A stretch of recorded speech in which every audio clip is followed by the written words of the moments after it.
Good question, Jake. I'll let him do it. Megaliths are... I would define megaliths in the following way. You'll find megaliths defined variously on the internet. I would define it thusly. A megalithic construction or monument or complex is composed of exceedingly large stones that are usually, in almost every case, fit together without the use of mortar. They're precisely fit together. So you have large stones, that's why they call them megaliths, that are fit together in a very precise manner, usually. And there's only one occasion I can think. Actually, no, I take that back. In every instance that I can think of, they're fit together without the use of any binding material. This is referred to by archaeologists as Cyclopean architecture. That's what they call it, Cyclopean. And the reason why they call it Cyclopean, this comes from Greek mythology, because the Greeks believed that the Cyclopes were the architects of the megaliths in Greece. Not humans.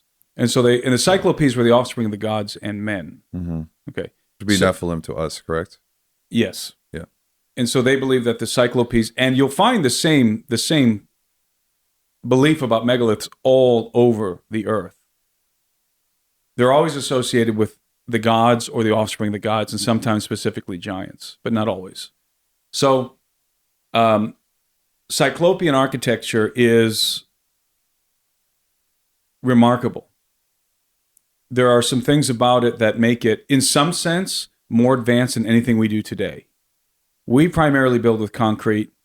When we build with stone, it's not that impressive. We build with brick and concrete and other materials. But the builders of the megaliths, for whatever reason, decided to build their complexes in the most difficult way humanly imaginable. They went in and cut out, they hewed massive stones from quarries, sometimes dozens, in some cases hundreds of miles away. We now know that is a fact, for example, with Stonehenge.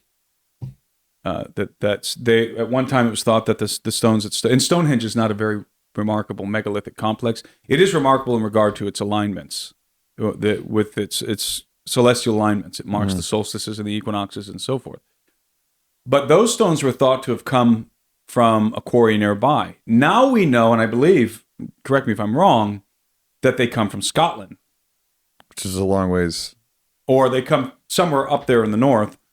So how do they even get them there? They move them. Why would they? Who would do that? Yeah. Why would you? Do you realize the manpower that would have required in the ancient world? Oh yeah.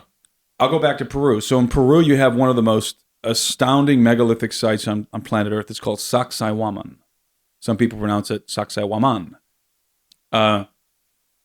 These are megalithic walls, the building of which is attributed to the Inca. I know for a fact that that's false. The Inca didn't build them. They never claimed to build them, and I know for a fact it's false. And I'll tell you why. If you remind me, I'll tell you why. But the walls of Sacsayhuamán are massive walls, some of the most impressive walls on Earth. And if you go there today, the first thing you have to understand... Is that it? Yeah, the first thing you have to understand about Sacsayhuamán is that you're only looking at about a third of the complex, because 2/3 of it was dismantled by the Spanish, and they used the stones to build the foundations for their cathedrals, which fall down in the big earthquakes. But guess what doesn't fall down? Those megalithic walls. And the other megalithic walls in the city of Cusco, they don't fall down in earthquakes. And in fact, they're intentionally anti-seismic, which is a technology, it's knowledge that the builders had. We, in some sense, let me be careful here, cannot duplicate those walls. And what do I mean? At Sacsayhuamán, the cornerstones of that complex, some people refer to it as a citadel. Some of those stones weigh in excess of 200 tons apiece. Now, these are limestone, and they're quarried from about between 10 and 20 miles away. But you are 11,000 feet, number one, in the city of Cusco. The elevation's 11,000 some feet. And it would have taken an enormous effort to quarry those stones and drag them to the site, and then fit them together so precisely that you couldn't fit a blade between the joints.